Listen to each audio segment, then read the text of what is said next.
Magandang umaga po. Okay, bago po tayo magsimula, manlalangin po tayo. Mahal namin Ama na mahabagin at magpapala, salamat po sa paligtas sa amin mula sa kasalanan at pagkawasak. Salamat po sa pagkabay sa aming buhay na Kristiyano hanggang ngayon. Salamat po sa pagbigay mo sa amin ng dakilang pagkakataon na mag-aralang salita ng Diyos. Hiniling po namin na buksan mo ang aming puso at tainga sa salita ng Diyos. Naway maunawan namin ang salita ng Diyos sa pamamagitan ng tulong ng Banal na Espiritu. Pakiusap, maunawan namin ang kaloob ng Diyos sa pamamagitan ng salita ng Diyos. Mula sa simula hanggang sa matapos, kami ay nagtitiwala lamang sa iyong habag at biyaya.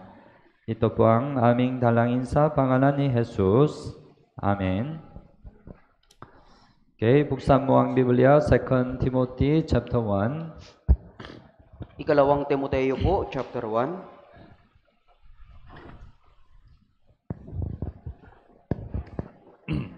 2 Timothy chapter 1 verse 8.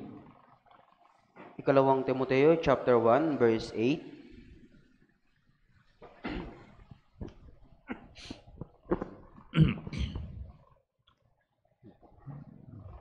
Verse 8 hanggang 12. Verse 8 hanggang verse 12. 8 hanggang 12, okay. Basahin po natin ng sabay-sabay. Huwag mong ikahiya ang pagpapatotoo sa ating Panginoon ni sa akin na bilanggo niya, kundi makipagtiis ka alang-alang sa Ebanghelyo ayon sa kapangyarihan ng Diyos, na siyang sa atin ay nagligtas at sa atin ay tumawag ng isang banal na pagtawag, hindi ayon sa ating mga gawa, kundi ayon sa kanyang sariling layunin at biyaya. Ang biyayang ito ay binigay sa atin kay Kristo Jesus bago pa nagsimula ang mga panahon. Subalit ngayon ay nahayag sa magitan ng pagpapakita ng ating tagapagligtas, Kristo Jesus, na siyang nag-alis ng kamatayan at nagdala sa buhay at sa kawalan ng kamatayan tungo sa liwanag sa pamamagitan ng Ebanghelyo. Dito ay itinalaga ako na tagapangaral, apostol at guro. At dahil din dito, ako'y nagdurusa ng mga bagay na ito. Gayon may hindi ako nahihiya sapagkat kilala ko ang aking sinampalatayanan. At ako'y lubos na naniniwalang maingatan niya ang aking ipinagkatiwala sa kanya hanggang sa araw na iyon. Okay. We are learning 2 Timothy. Tayo po'y nag-aaral ng ikalawang Timoteo. Yeah. So last week, we learned verse 7, right? Verse 7. Nung nakaraang linggo po, pinag-aralan po natin yung verse 7. What God gave us. Kung ano yung binibigay sa atin ng Diyos. Yeah, the heart does not fear. Yung puso na walang kinakatakutan. Yeah, and God gave us power, His power. At binigyan tayo ng Diyos ng kapangyarihan. God gave His love.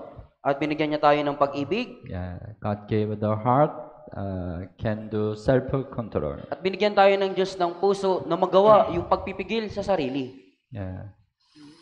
So today, let's continue learn 2 Timothy chapter 1. Kaya ngayon, patuloy nating ipag-aaralan ang ikalawang Timoteo chapter 1. Okay, verse 8 we read. Huwag mong, verse 8, right? Huwag mong ikahiya ang pagpapatuto sa ating Panginoon. Di sa akin na bilanggo niya. Yeah. Dito, masasabi natin ang pagpapatuto sa ating Panginoon ay ang Ebanghelyo. Okay? hindi hindi natin dapat ikahiya ang ebanghelyo.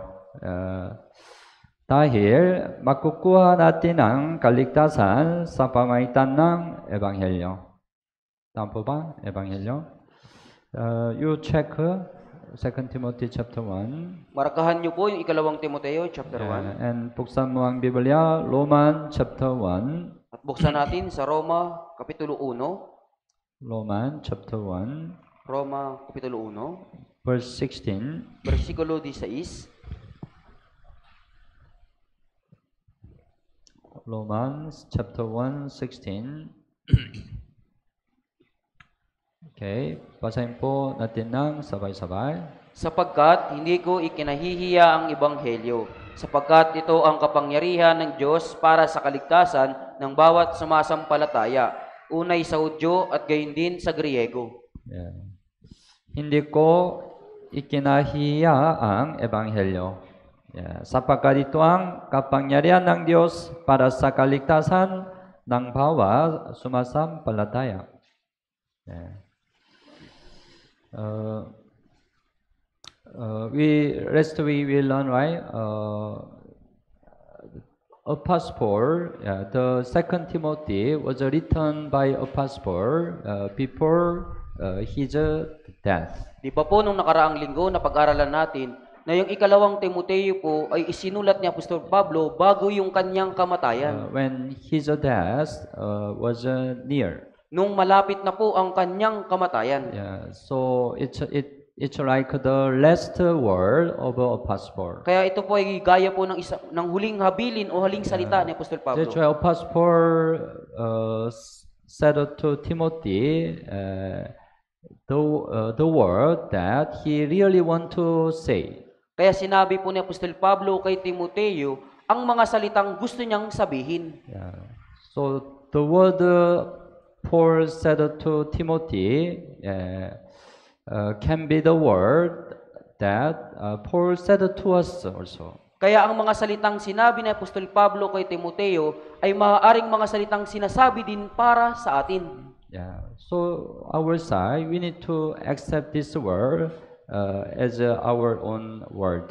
Kaya sa ating panig, tanggapin din natin ang salitang ito bilang ating sariling salita. We need to apply this word in our Christian life. Kailangan nating i-apply ang mga salitang ito sa ating buhay Kristiyano. Yeah. Hindi natin maipangaral ang ebanghelyo kung ikinahihiya natin ang ebanghelyo. Tama po ba? Yeah. Maging ang mga taong likas na mahiyain ay hindi dapat mahiya sa pagbabahagi ng ebanghelyo. Right? So sometimes meron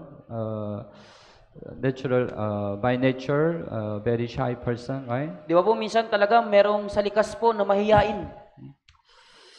Dapat nating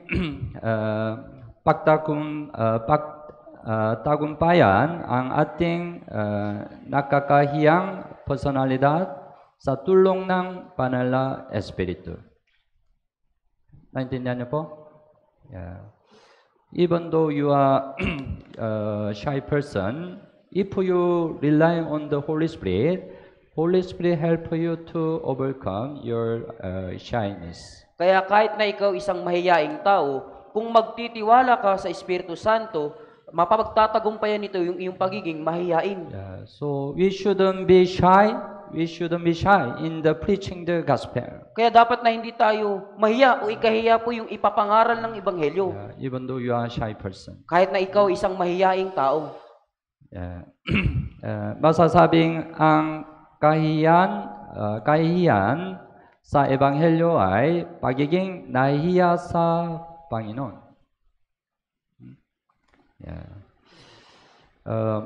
Ikakahiya tayo ng Panginoon kung ikahiya natin ang Ebanghelyo. Okay, buksan mo ang Biblia, Lucas chapter 9. Lucas chapter 9. 26.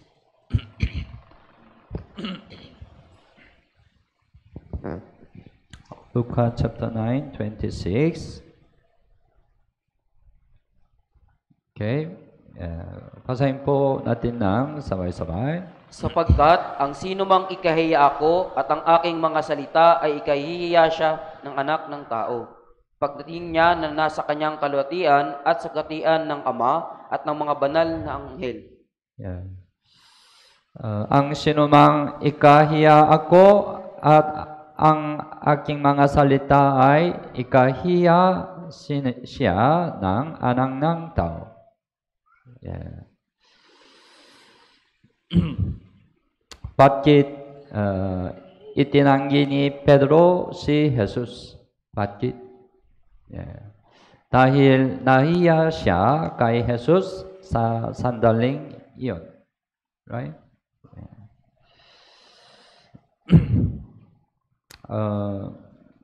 Minsan, right, you can also ashamed of the gospel. Minsan, di ba po, nahihiya din kayo para sa ebanghelyo? Yeah. Sometimes you shy to reveal your faith to other. At minsan, nahihiya kayong ipahayag ang inyong pananampalataya sa iba. For example, originally you are Catholic before you got the salvation. Halimbawa, isa kang Katoliko bago ka naligtas. Yeah, but you got the salvation. Pero nagkaroon ka ng kaligtasan. Yeah, but you don't reveal your faith to your family. Pero hindi mo inihahayag ang pananampalataya mo sa iyong pamilya. That's why sometimes it happen.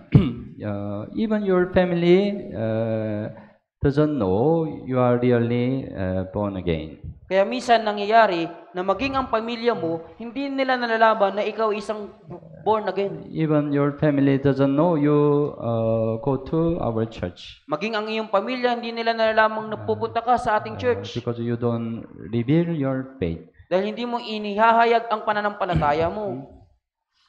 Sometime in your workplace, nobody knows you are really saved Christian. At minsan sa lugar ng pinagtatrabuhan ninyo, walang nakakaalam na ikaw isang Kristiyano. Yeah, because you don't reveal your faith to your workmate. Dahil hindi mo inihahayag ang pananampalataya mo sa iyong mga katrabaho. You are ashamed of the gospel, right? Yun yung parang ikinakahiya mo ang ebanghelyo.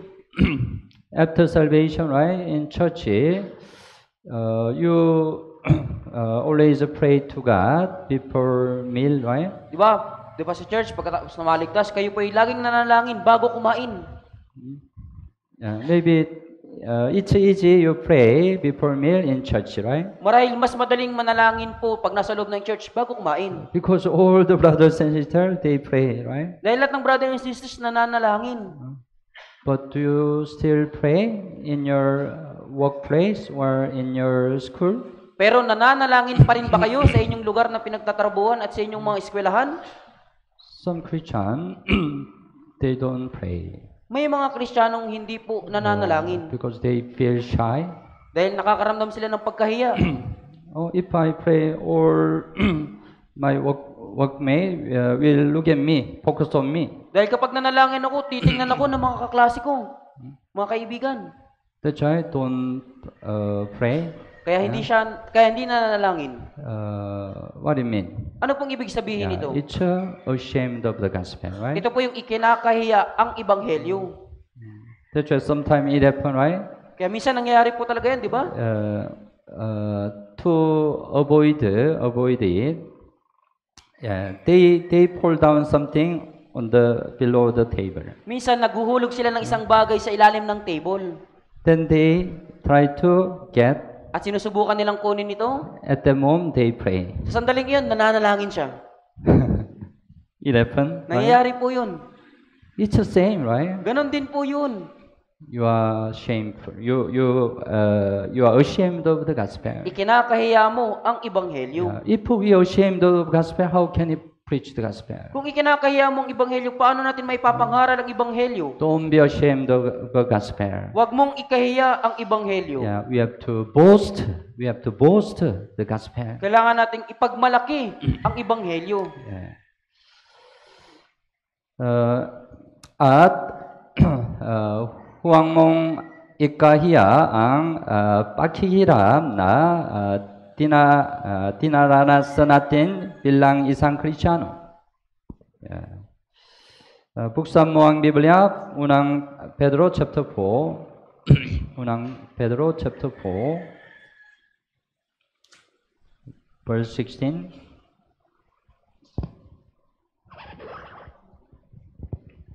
Unang Pedro chapter 4, verse 16. Okay, basahin po natin ng sabay-sabay. Ngunit kung ang isang tao ay nagdurusa bilang Kristiyano, huwag niyang ikahiya ito, kundi luwalhatiin niya ang Diyos sa pangalang ito. Yeah.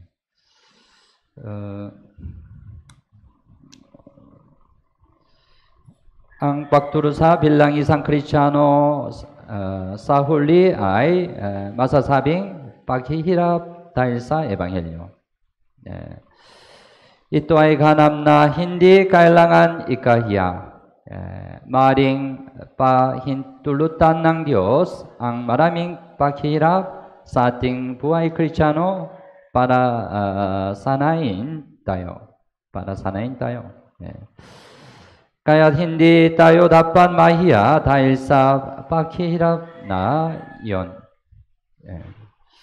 Sa halip, kailangan nating luwalhatian ng Diyos sa pamamagitan ng paghihirap na iyon. Yeah. Tiniis ni Jesus ang kahihiyan sa krus para iligtas tayo. Para iligtas tayo. Buksan mo ang Biblia, Hebrew chapter 12. Hebrew chapter 12, verse 2.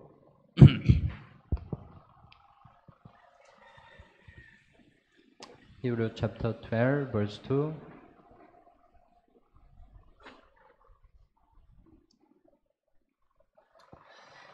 Also, basahin po natin ng sabay-sabay.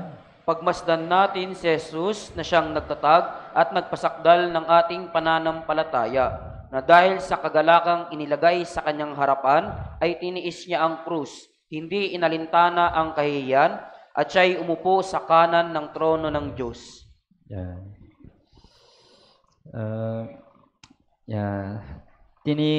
Tiniis niya ang krus, hindi inalintana ang kahihiyan.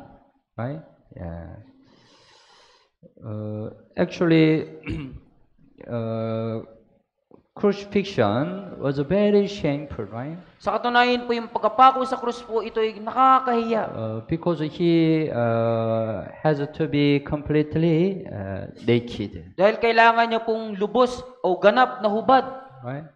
And look at many people look at him, right? At maraming tao yung nakatingin sa kanya. Yeah, how shameful it is. Gaano po ito nakakahiya? But Jesus endured shame. Pero tiniis po ni Jesus yung kahihiyan. Yeah. Because he has a heart to save us. Dahil meron po siyang puso na iligtas tayo. Yeah. We shouldn't be ashamed of the gospel. Kaya dapat na hindi natin ikahiya ang Yeah, ebanghelyo. because by the gospel, through the gospel, we can save the lost soul. Dahil sa magitan ng ebanghelyo, maililigtas natin ang ligaw na kaluluwa. That's why Apostle Paul encouraged Timothy, do not be ashamed of the gospel. Kaya hinimok ni Apostol Pablo si Timoteo na huwag mong ikahiya ang ebanghelyo. Yeah. Our Lord also say to us, do not be ashamed of the gospel. Sinasabi din po sa atin ng Panginoon na huwag mong ikahiya ang ebanghelyo. Let's go back, 2 Timothy chapter 1, Balikan po natin yung ikalawang Timoteo, chapter 1. verse 8. Yeah, so huwag mong ikahiya ang pagpapatuto sa ating Panginoon. Yeah. Di sa akin na bilanggo niya, kundi makipagtiis ka alang-alang sa Ebanghelyo ayon sa kapangyarihan ng Diyos.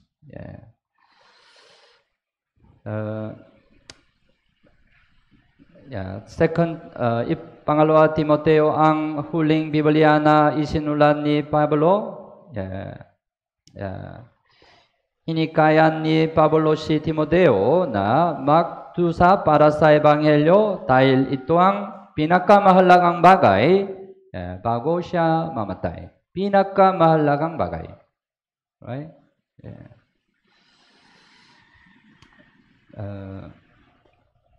If you suffer something, if you have suffered something, maybe you don't want your children suffer same thing, right? Kung nagdusa ka sa isang bagay, marahil ayaw mo ring maranasan iyon ng iyong mga anak.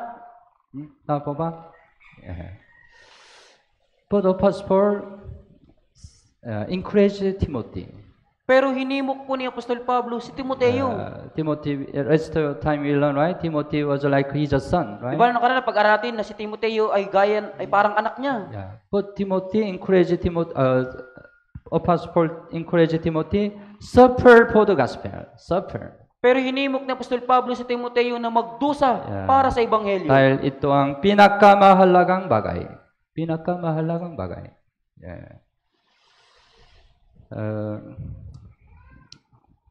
Pinuri ni Pablo ang iglesia ng Pilipos dahil nakibahagi sila sa pagdurusa para sa Ebanghelyo.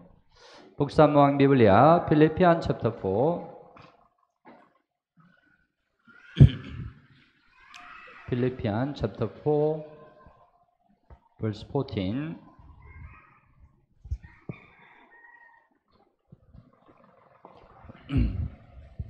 Chapter 4, verse 14. Okay, basahin po natin ng sabay-sabay. Gayunman ay mabuti ang inyong ginawa na kayo'y nakiramay sa aking kapigatian.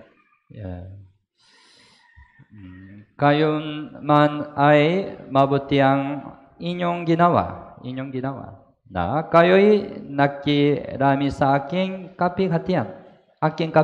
Right?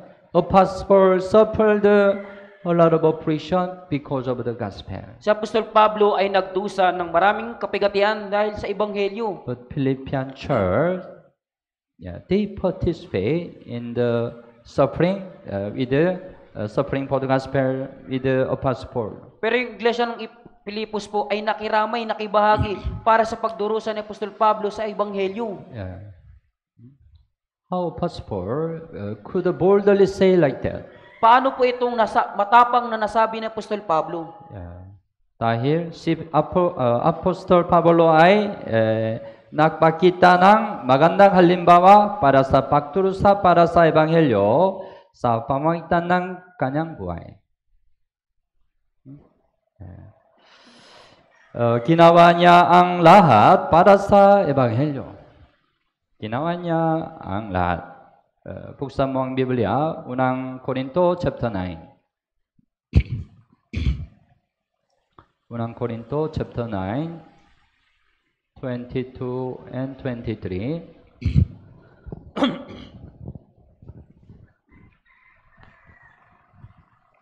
22 and 23, unang Korinto chapter 9.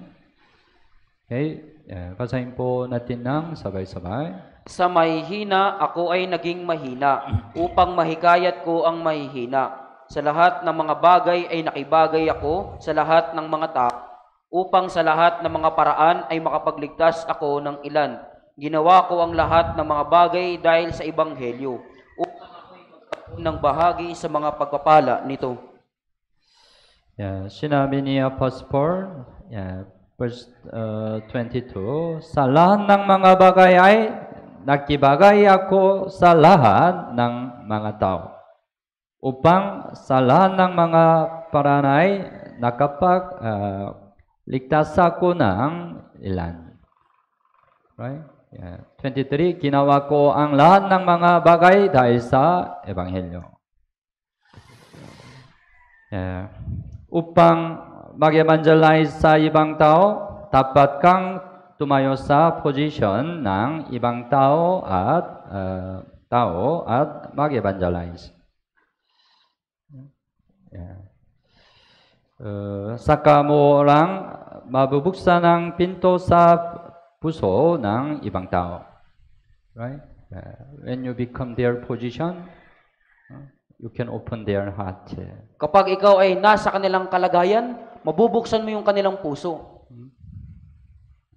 Long time ago, there was one missionary. His name Damian. Kaya matagal ng panahon po, meron pong isang misyonaryo na ang pangalan ay Damian. He tried to evangelize reproach the village, Sinubukan niyo pong evangelize po yung lungsod ng mga ketungin. the island. Isang isla po iyon. Because they are live by separating other people. Dahil nakatira po sila, nabubuhay silang hiwalay sa mga tao. You know reproach, right? Who is Alam niyo po reproach? yung lesong, ketong po. He tried his best to evangelize them, Sinubukan niya po silang i-evangelize. but they didn't open their heart. Pero hindi pa rin po nabubuksan yung kanilang puso. Whatever way Damian did, they didn't open their heart. Anumang paraan yung gawin ni Damian, hindi po nabubuksan yung kanilang puso. That's why he prayed to God.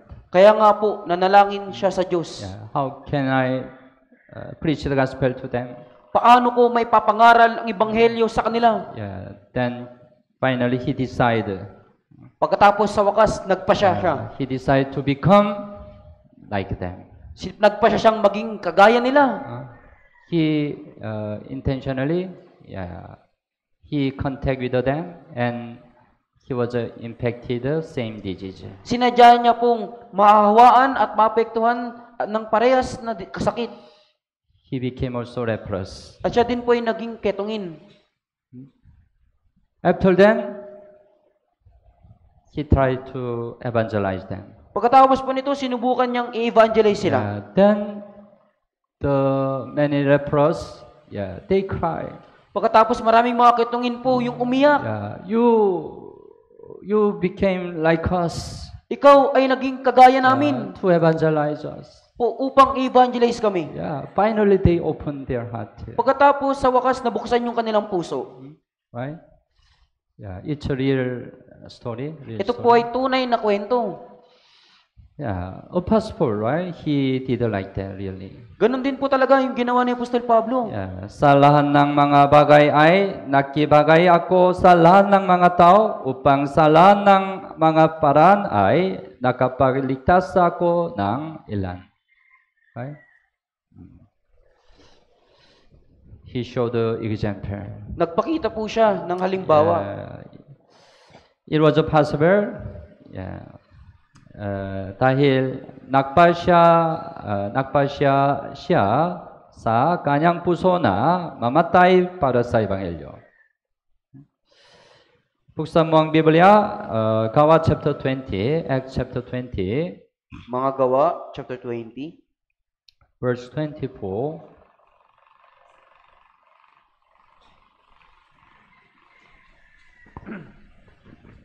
Gawa chapter 20, verse 24. So, basahin po natin ng sabay-sabay. Ngunit hindi ko itinuturing ang aking buhay na mahalaga sa aking sarili upang maganap ko lamang ang aking katungkulan at ang ministeryong tinanggap ko sa Panginoong Hesus na magpatotoo sa magandang balita ng biyaya ng Diyos. Sinabi niya, hindi ko itinuturing ang aking buhay na mahalaga sa aking sarili. Upang magpatuto sa magandang balita ng biyaya ng Diyos. Magandang balita ay Ebanghelyo, right? Chapter 21, 13. Gawa, chapter 21, 13. Verse 13. Also, basahin po natin ng sabay-sabay. Kaya't sumagot si Pablo, anong ginagawa ninyo? Nagiiyakan kayo at dinudurog ang aking puso? Handa ako na hindi lamang gapusin, kundi mamatay rin naman sa Jerusalem dahil sa pangalan ng Panginoong Hesus. This time, Apostle had a farewell with the Ephesian church Sa pagkakataong ito, nagpaalam na po si Apostol Pablo sa iglesia ng Epeso. because he determined his heart to go up Jerusalem. Dahil nagpasya na po siyang umakyat patungo sa Jerusalem. But Ephesian saint knew what will happen when he go to Jerusalem. Pero nalalaman po ng mga banal sa Epeso kung ano yung mangyayari sa kanya kapag nagtungo siya That's ng why they Jerusalem. cry, Kaya nag-iyakan po sila. "Oh, Paul, don't go to Jerusalem. O Pablo, huwag kang pumunta sa If you Jerusalem. go to Jerusalem, you will die." Kapag nagtungo ka sa Jerusalem, mamamatay ka. Then sinabi ni Pablo, "Handa ako na hindi lamang 갚으신 kundi mamatay rin naman sa Jerusalem dahil sa pangalan ng Panginoong Jesus." Yeah. He already determined his heart to die. Kaya nakapagpasya na po siya sa kanyang pusong mamatay.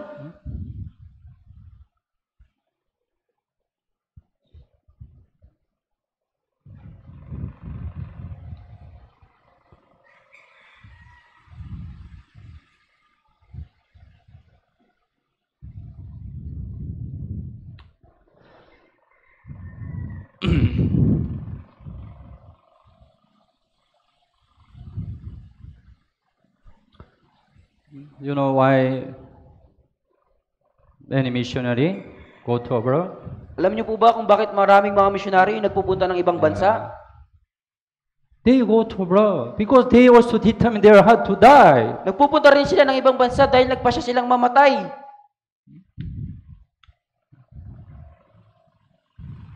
That's why the gospel can come to us. Kaya nga po ang ebanghelyo ay nakarating sa atin. Yeah.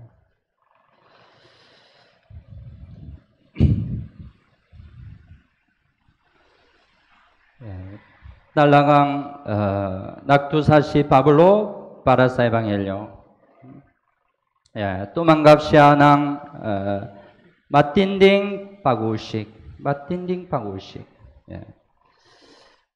Buksan mo ang Biblia, Act chapter 13. Gawa chapter 13. Chapter 13, verse 50. Chapter 13, verse 50. Chapter 13, verse 50. Also, okay, basahin po natin ng sabay-sabay. Subalit inudyukan ng mga Hudyo ang mga kilalang babaeng pasisipag sa kabanalan at ang mga pangunahing lalaki sa lungsod at nagsimula ng pag-uusig laban kina Pablo at Bernabe at kanilang pinalaya sila sa kanilang mga nasasakupan. Whenever Apostle preached the gospel, many Jews persecuted him. Sa tuwing nangangaral sa Apostol Pablo ng Ebanghelyo, maraming tao yung umuusig. Right? Nagsimula ng pag-usig laban kina Pablo at Bernabe. Kanilang pinalaya sila sa kanilang mga nasasakupan. Chapter 14, verse 19.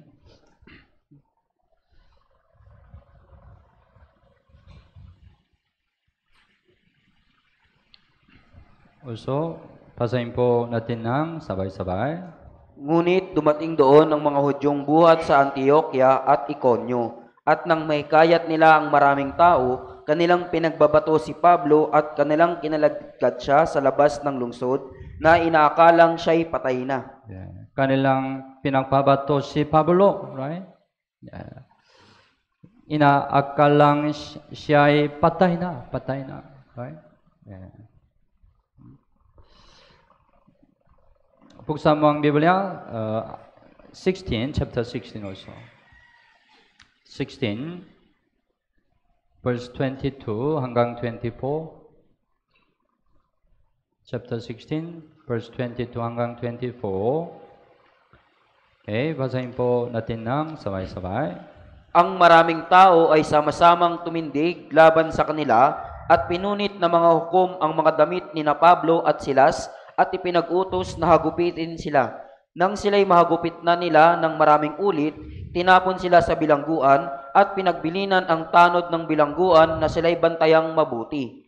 Nang kanyang matanggap ang utos na ito, Kanyang ipinasok sila sa kaloob-looban ng bilangguan at ikinabit ang kanilang mga paa sa mga panggapos. Maybe the persecution for leadership cannot compare with our persecution, right? Marahil ang pag-uusig na tinanggap ni Apostol Pablo ay hindi po maikukumpara sa pag-uusig na meron tayo. We don't meet this kind of situation, right? Our Hindi, time. sa ating panahon, hindi pa tayo maharap sa ganitong kalagayan po, di ba? For himself, show the example. Si Pablo po mismo ang nagpakita ng halimbawa. Mari hindi natin maiwasan ang pagdurusa at pag-usig habang ipinapalaganap ang Ebanghelyo. Maring magkaroon ng pag-usig mula sa hindi ligtas na mga membro ng pamilya. Right? Membro ng pamilya. Ngunit hindi ka dapat matakot dito. Matakot dito. Right? We receive a persecution from family cannot compare with the persecution for leadership, right? Tumanggap tayo ng pag-uusig mula sa pamilya, pero hindi ito may kukumpara sa pag-uusig na tinanggap ni Pablo. Kailangan ng maraming pagsusumikap at sakripisyo upang may palaganap ang Ebanghelyo. Without labor and sacrifice, the gospel cannot be preached. Kung wala yung pagpapagal at sakripisyo, hindi may papangaral ang Ebanghelyo. At ang church ay nagdurusa din para sa Ebanghelyo. Church. Kailangan natin makibahagi sa pagdurusa ng church para sa Ebanghelyo. Colossians chapter 1. Buksan mo ang Biblia. Colossians chapter 1. 1:24.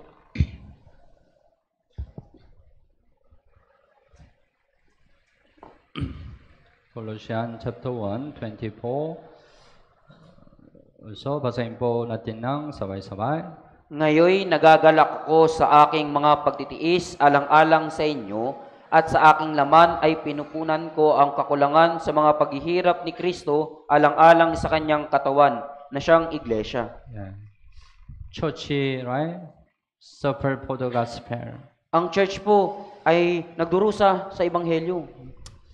You know, we already announced, right? December 4, we also have the last Grand Bible Seminar in this year, right? At alam na po natin na sa December 4, meron po tayong huling Grand Bible Seminar sa taong ito. Then whole church will suffer for the gospel. At yung buong church po ay nagdurusa magtitiis para sa Ebanghelyo. You are member of a church, right? Kayo po yung membro ng church, di ba po? Member of a body, right? Kabahagi ng isang katawan. You also suffer for the gospel with the church. Magtiis ka din para sa Ebanghelyo kasama ng church. Right?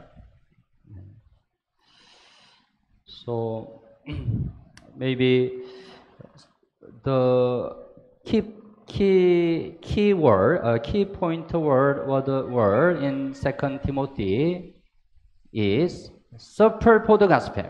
Kaya marahil ang pangunahing punto na salita po sa ikalawang Timoteo ay magdusa para sa Ebanghelyo. What Apostle really want to say to Timothy was a suffer for the gospel. At kung ano talaga yung sinasabi ng Apostol Pablo kay Timoteo ay magdusa para sa Ebanghelyo. Don't fear, suffer for the gospel. At huwag ninyong katakutan na magdusa para sa Ebanghelyo. Long time ago, when I was youth time, I remember one slogan. At matagal na pong panahon, nung panahon po na sa kabataan pa ako, naalala ko po yung slogan. It was the slogan of one the church youth group.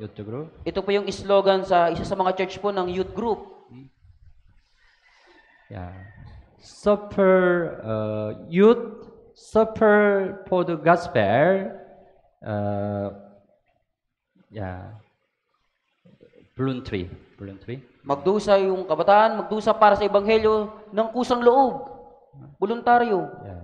Let's suffer for the gospel willingly. Tayo yung magdusa sa Ebanghelyo ng may kusang loob. Maybe it should be our slogan also, right? At marahil ito rin po ay dapat nating slogan. Let's suffer for the gospel. Magdusa tayo para sa Ebanghelyo. Not compulsory, but willingly. Nang hindi sapilitan, kundi na may kusang loob. because that's the reason why we live our remaining life. Dahil yan po yung dahilan kung bakit nabubuhay tayo sa ating natitirang buhay.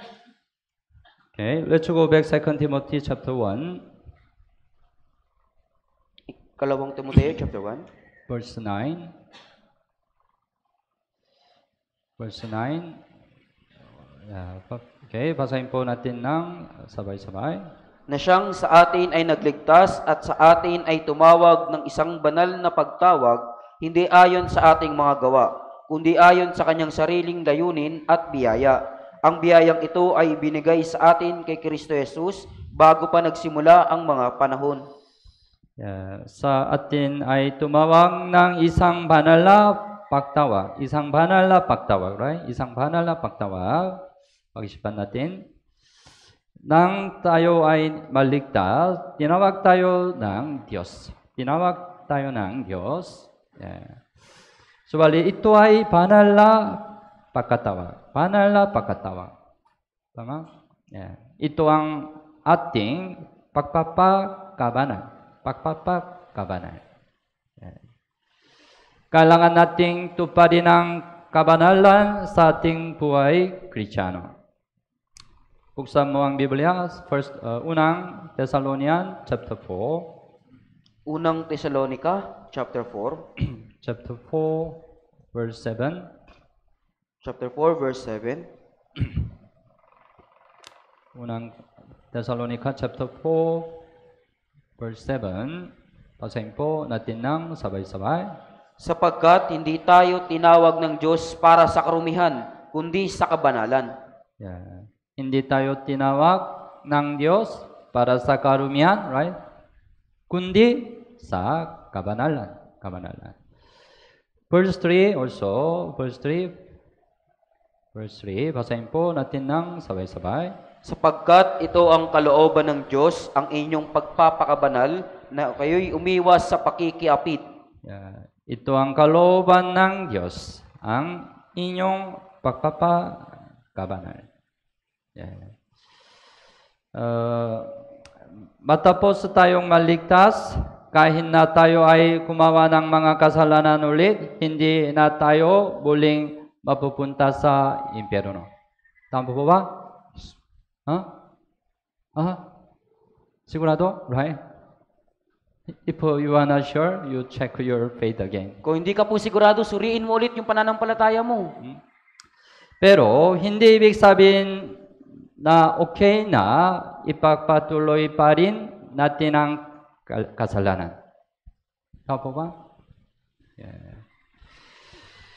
Dapat nating talikuran ang mga kasalanan nagawa natin bago kaligtasan. Dapat tayong mamuhay ng hiwalay sa kasalanan. Ito ang kalooban ng Diyos. Tayo ay tinawag upang ihiwalay sa kasalanan. 2 Corinthians chapter 7. Ikalawang Korinto chapter 7. 2 Corinthians chapter 7, verse 1.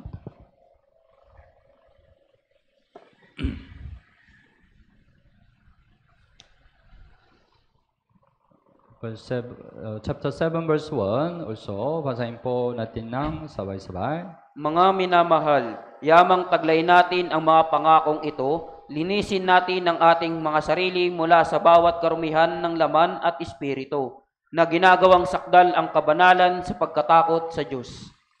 Linisin natin ang ating mga sarili mula sa bawat karumihan ng laman at espiritu. Na ginagawang sakdal ang kabanalan sa pagkatakot sa Diyos. So ito ay kalooban ng Diyos, right? So after salvation,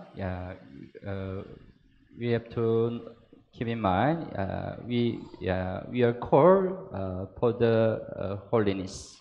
Kaya po, pagkatapos ng kaligtasan, kailangan nyo pong tandaan na tinawag tayo sa kabanalan. Okay, buksan mo balikan natin 2 Timothy chapter 1. verse 9.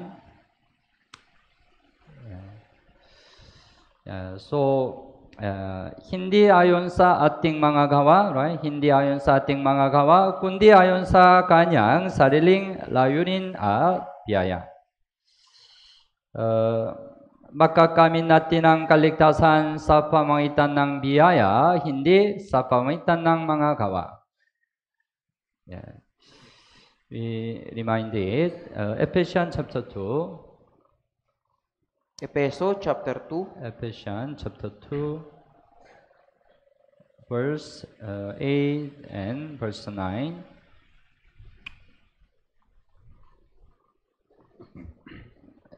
Chapter 2, verse 8 and 9. Okay, basahin po natin ng sabay-sabay.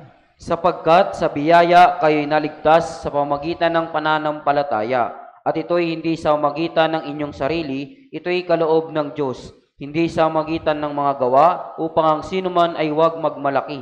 Yes.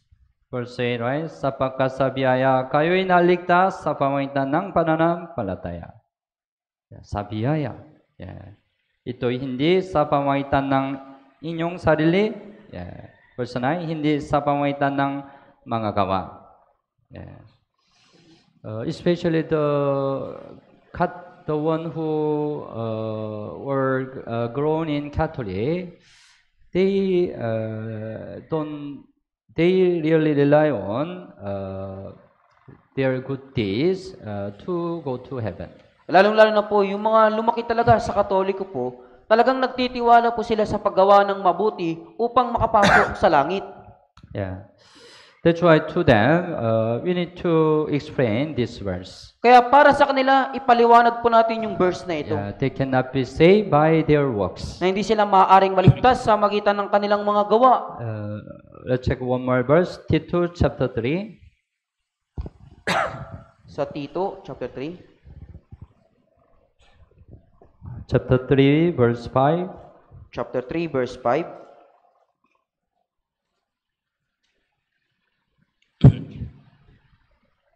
Chapter 3, verse 5. Basahin po natin ng sabay-sabay. Iniligtas niya tayo, hindi dahil sa mga gawa na ating ginawa sa katuwiran, kundi ayon sa kanyang kahabagan, sa pamamagitan ng paghuhugas ng muling kapanganakan at ng pagbabago sa magitan ng Espiritu Santo. It also clearly says, right? Malinaw pong sinasabi dito, di ba? Iniligtas niya tayo, hindi dahil sa mga gawa na ating ginawa sa katuwiran, kundi ayon sa kanyang kahabagan. Yeah. So we need to remind it. Kaya kailangan po natin itong tandaan. Okay, balikan tayo. Balikan natin 2 Timothy chapter 1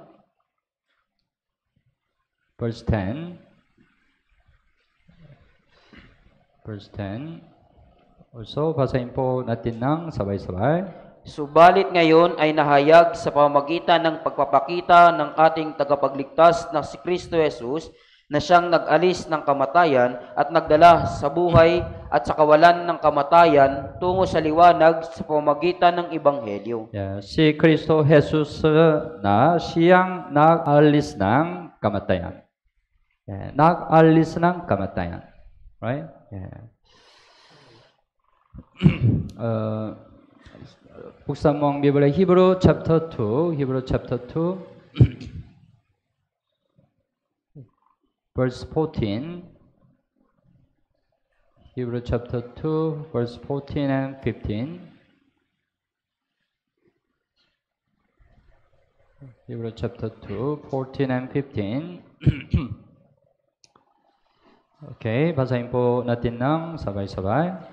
Kaya yamang ang mga anak ay nakibahagi sa laman at dugo, at siya man ay nakibahagi rin sa mga bagay na ito, upang sa pamamagitan ng kamatayan ay kanyang mapuksa ang may kapangyarihan sa kamatayan, sa makatuwid ay ang dyablo, at mapalaya silang lahat na dahil sa takot sa kamatayan, sa buong buhay nila ay nasa ilalim ng pagkaalipin. Yeah. Ang lahat ng tao, ang lahat ng mga tao na hindi naligtas ay natatakot sa kamatayan. Tama ba? Yeah. Kaya ginagamit ni Satanas ang takot sa kamatayan para linlangin ang mga tao.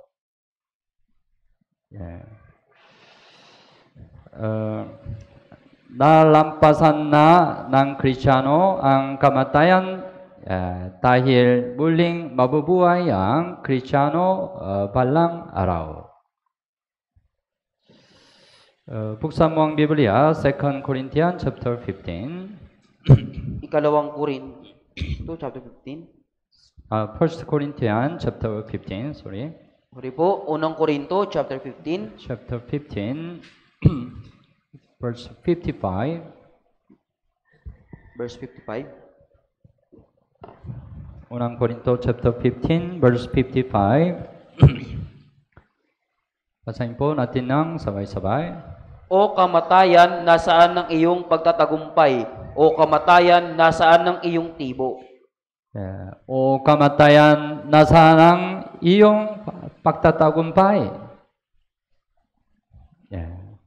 We saved the Christian already overcame death, right? Tayong mga ligtas na Kristiyano, napagtagumpayan na natin ang kamatayan. That's why death cannot overcome us, right? Kaya hindi tayo mapagtatagumpayan ng kamatayan, di ba po? In the early church, there was great persecution to save the Christian. Kaya po sa mga naunang iglesia, nagkaroon po ng maraming pag-uusig sa mga ligtas na Kristiyano. That's why all the Christian couldn't live outside. Kaya yung mga lahat ng mga Kristiyano ay hindi makapamuhay sa labas. Because at that time, Roman emperor killed all the Christian. Dahil sa panahon na yung emperador ng Romano, pinagpapatay yung mga Kristiyano. They had to live underground. Kailangan nilang mabuhay tumira doon sa ilalim ng lupa. So, if you go to Roma, Italy, Roma, there are still it is called catacomb. Kaya kung pupunta po kayo sa Italy, Roma, meron pa rin po doon tinatawag ng mga catacomb.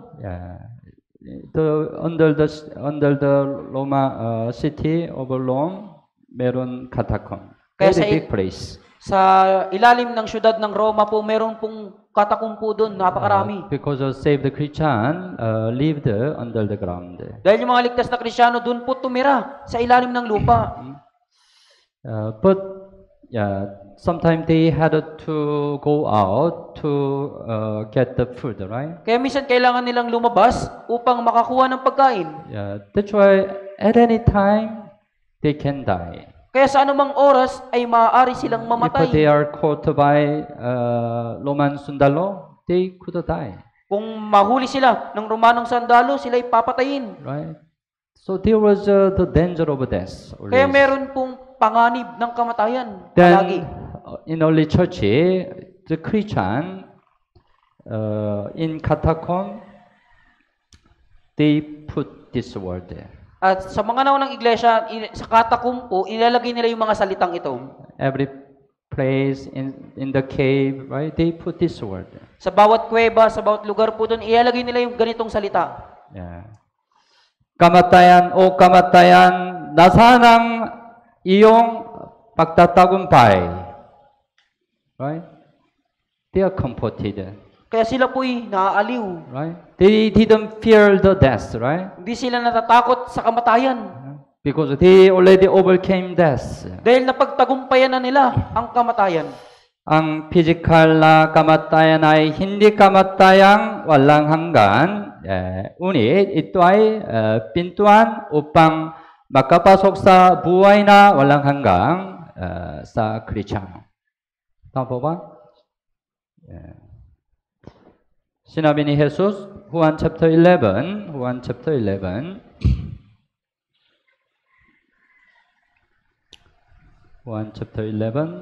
verse 25 and 26.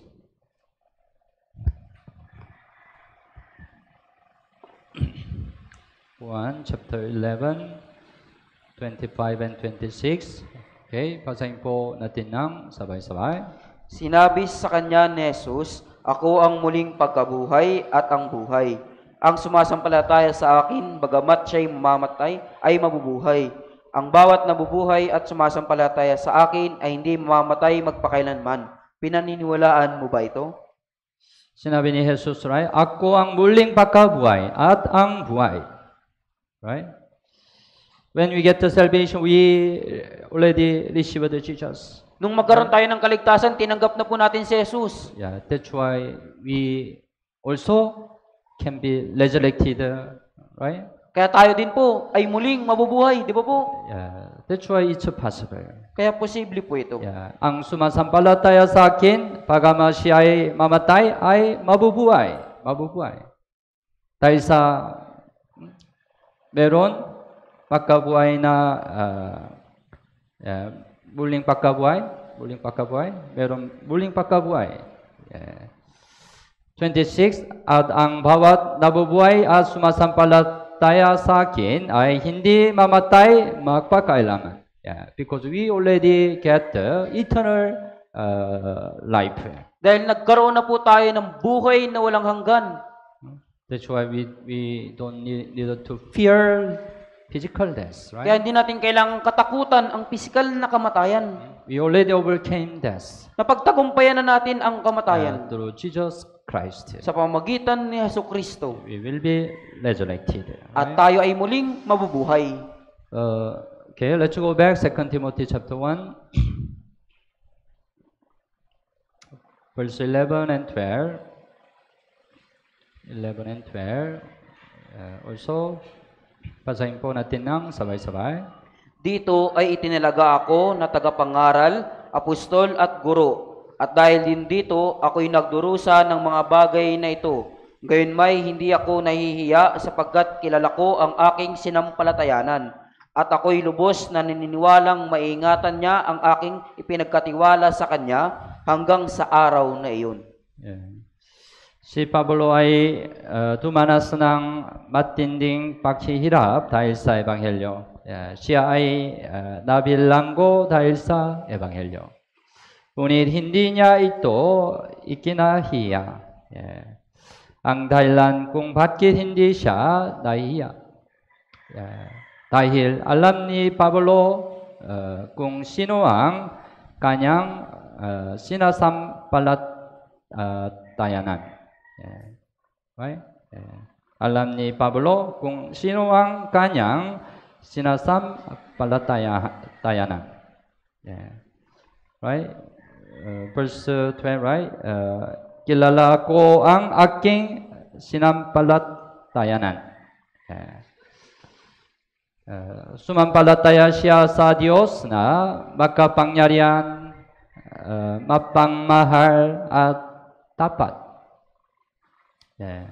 Kailangan din nating malaman kung anong uri ng Diyos ang ating pinaniniwalaan. Okay? Kung mas kilala mo ang Diyos, mas makakaroon ka ng higit na pananampalataya sa Kanya. Kaya dapat tayong magsikap na mas makilala ang Diyos. Buksan mo ang Biblia, Hosea chapter 6. Hosea chapter 6.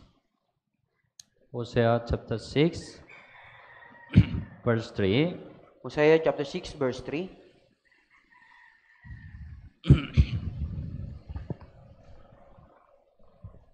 Hosea chapter 6 verse, after Daniel, meron Hosea. Pagkatapos po ng Daniel, merong Hoseas.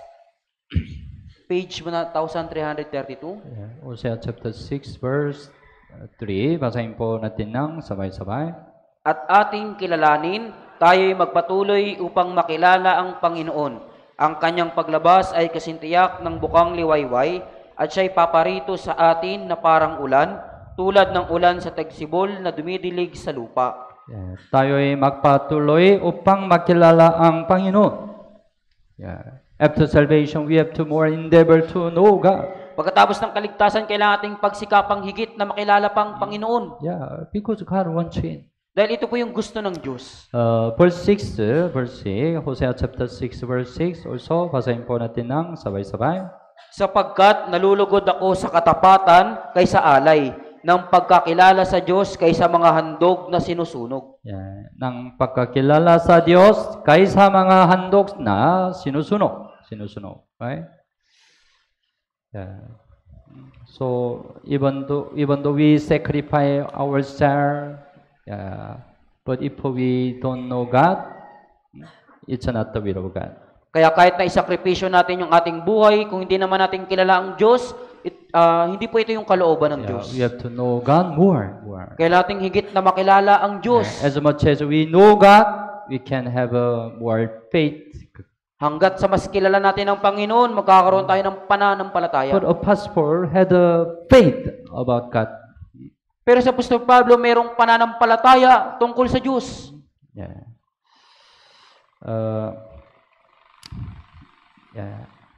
That's why he was not ashamed in that situation. Kaya nga po, hindi niya ikinakahiya yung ganoong sitwasyon.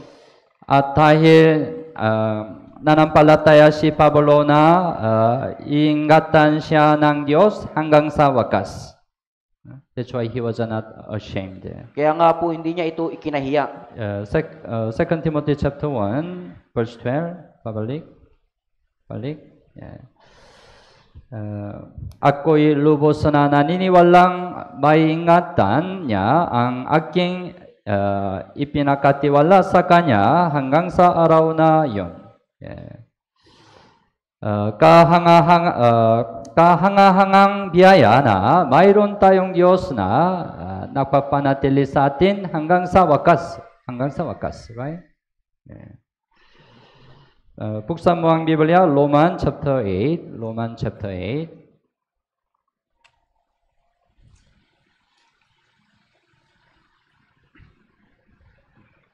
Verse 38 and 39. 38 and 39.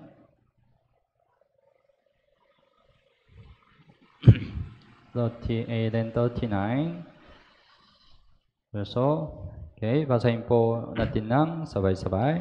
Sapagkat ako'y naniniwalang lubos na kahit ang kamatayan man, ni ang mga anghel, ni ang mga pinuno, ni ang mga bagay na kasalukuyan, ni ang mga bagay na darating, ni ang mga kapangyarihan, ni ang kataasan, ni ang kalaliman, ni ang alimpaman nilalang, ay hindi makapaghiwalay sa atin sa pag-ibig ng Diyos na kay Kristo Jesus na Panginoon natin. Verse 39, right? Ni ang kataasan, ni ang kalaliman, ni ang alin pa mang nilalang, ay hindi makapaghiwalay sa atin sa pag-ibig ng Diyos na kay Kristo Jesus na Panginoon natin. How amazing grace, right? Kaya kamahamang biyaya.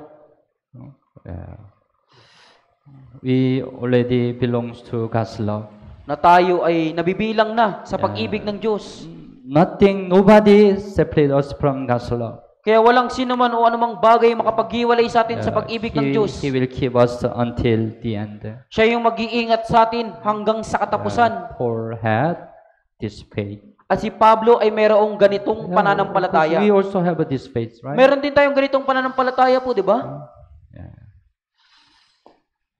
At dahil nalalaman ni Pablo na ang Ebanghelyo ay nagiging kapangyarihan ng Diyos sa kaligtasan para sa bawat sumasampalataya.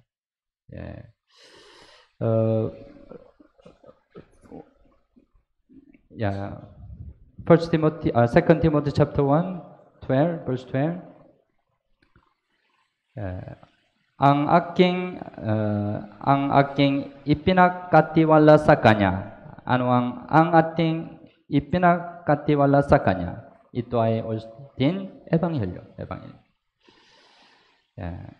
So, we already learned, right? Romans chapter 1:16, right?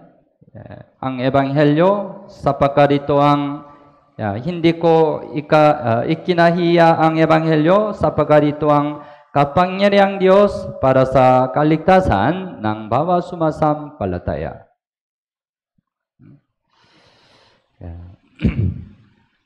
So, ipinangaral ni Apostol Pablo ang Ebanghelyo hanggang sa wakas nang hindi ikinahiya ang anumang situation na may matatang na pananampalataya sa Diyos at sa Ebanghelyo. So we also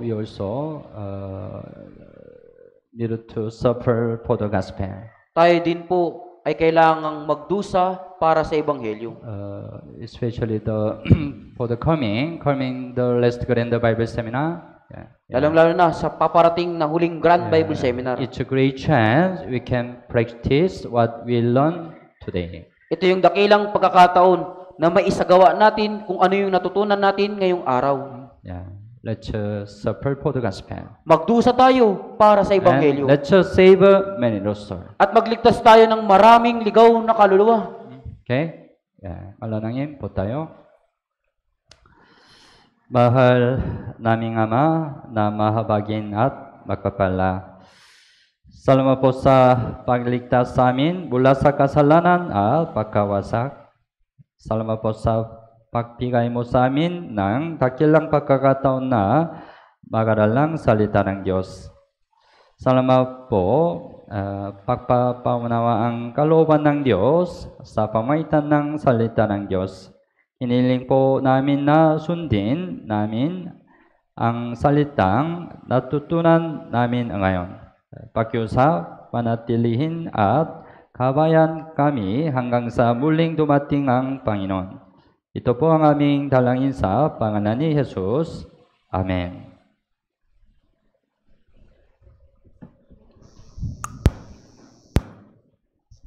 Maraming salamat po, Pastor, sa pagpapayag po ng salita ng Diyos. Ngayon po, para po sa ating closing hymn, sa ating po mga hymnal book, sa page 271 po.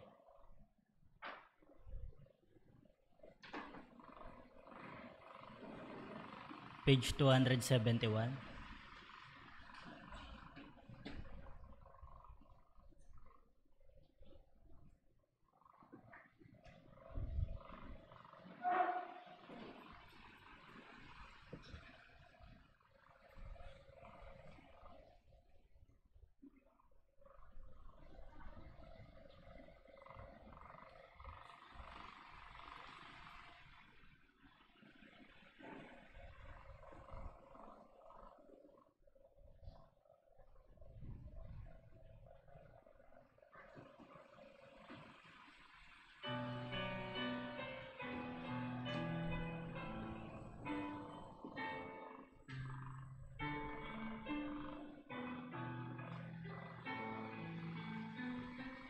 Ang daang tinahak ng Panginoon, ito ay aking susundin.